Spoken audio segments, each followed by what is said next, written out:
ক্ষমতাসীন দল জাতির সাথে যে কথা দিয়েছিল সে কথা রাখেনি, 180 ডিগ্রি কথা উল্টায় দিয়েছে। গণরায় কি ছিল? প্রধানমন্ত্রীর সীমাহীন ক্ষমতার লাগাম টানতে হবে, রাষ্ট্রপতি প্রধানমন্ত্রীর ক্ষমতার ভারসাম্য, সাংবিধানিক পদ, অন্যান্য গুরুত্বপূর্ণ পদে দলীয়করণ চলবে না। এই সব বিষয়ে উচ্চ কক্ষে পিআর পদ্ধতিতে আরো অনেক গুরুত্বপূর্ণ 86টি সংস্কার প্রস্তাবে আমরা একমত হয়েছিলাম, যার প্রায় 40টি ছিল সাংবিধানিক। গণভোটের 4টি প্রশ্নে 70% মানুষ হ্যাঁ ভোট দিয়ে বলেছে এই সংস্কারের সাথে আমরা একমত আছি। এমনকি দেশের বর্তমান প্রধানমন্ত্রী, আইনমন্ত্রীরা যারা এখন গণভোটকে সংবিধান বিরোধী বলেন, রাষ্ট্রপতির আদেশকে বেআইনি বলেন, তারাও তো হ্যাঁ ভোটে ভোট দিয়েছিলেন। তার অর্থ হলো আপনারা হ্যাঁ ভোটে জয়যুক্ত করার অর্থ হলো আপনারা 84 সংস্কারকে মেনে নিয়েছেন।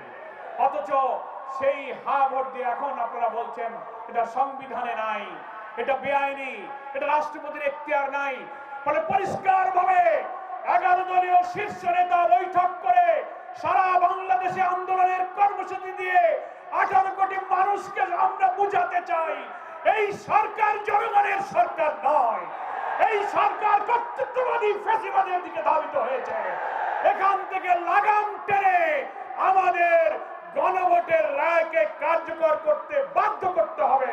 আমাদের বাগেরহাটের কিছু ভাইরা এই সমাবেশে আসতেছিলেন, আসার পথে বিএনপির সন্ত্রাসীরা তাদেরকে হামলা করেছে, অসংখ্য লোক আহত হয়েছে, 2 জন তারা আহত হয়ে এখন হাসপাতালে চিকিৎসাধীন আছে।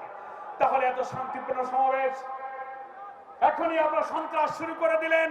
জনদুর্ভোগ সীমা ছাড়িয়ে গেছে, খুন, ধর্ষণ, লুটপাট, মসজিদে বসে খুন, শিশু ধর্ষণ, লোমহর্ষক হত্যাকাণ্ড, চাঁদাবাজিতে আজকে সব সন্ত্রাসের রাজত্ব তৈরি হয়েছে।